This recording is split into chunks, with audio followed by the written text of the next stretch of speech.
I moved out here to be a musician and to kind of like make it. Whoever's in the kitchen needs to shut the hell up pretty soon. It's really close to my head. And I realized pretty quickly after going to a couple of shows that there are a lot of people that are really good at it out here and better than me. And so I kept playing music, and then I started writing these short stories, and I had this blog that they were going on for a little while, and I ended up getting like 10,000 hits a day on this blog for no reason, because nobody knew who I was, but the writings, like people were just like sending them to other people, and I realized that I was a better writer than I was a musician, and I hated that because, and this is my mentality at the time, but I didn't really think that a lot of writers got laid very often. And so I was like, hold on, music is a lot more sexy because you have like the coke and the tattoos, and I feel like writers are just sad men sitting at home with beards. They are. But that's awesome. And so Yay, beards. I realized that the only way that I could document and process what I was going through in my life was to write. And in the last several years, I've gone through a lot of pretty interesting and crazy stuff.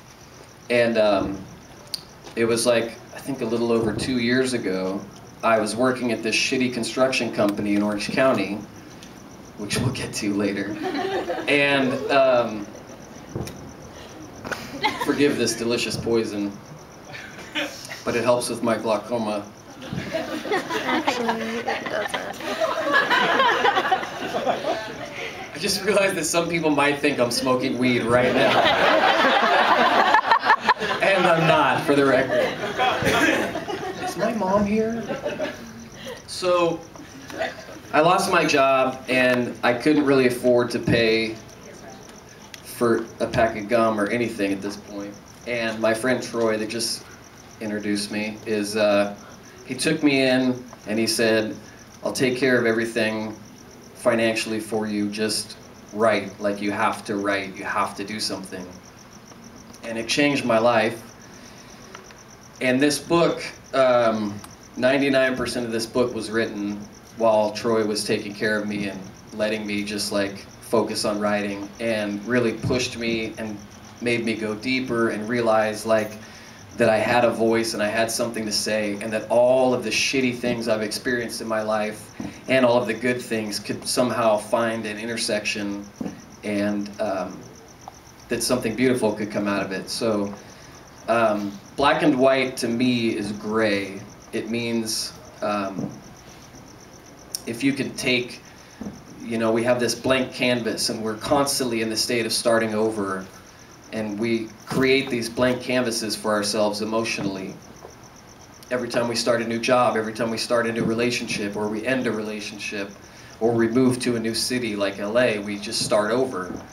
And then we get all this shit smeared all over this canvas, and we go like, I'm not gonna do this, I'm not gonna do that, I'm not gonna do this, I'm gonna do this time, I'm gonna go to CrossFit, whatever CrossFit is, shut up about CrossFit.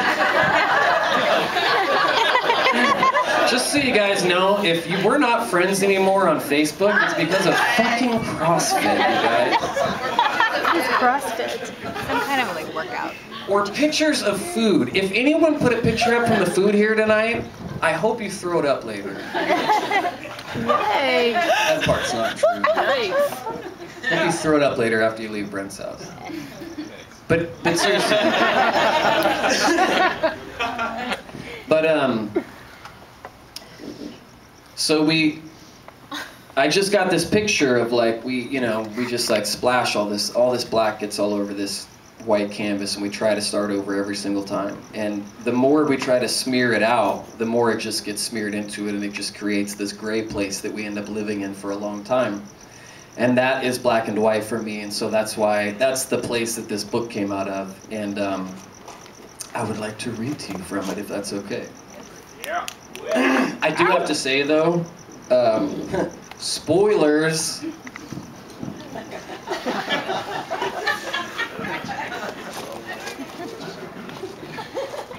Meaning that you guys bought the book tonight, and then I'm going to read from it. So when you read it, you're going to be like, ah, shit, I heard this already.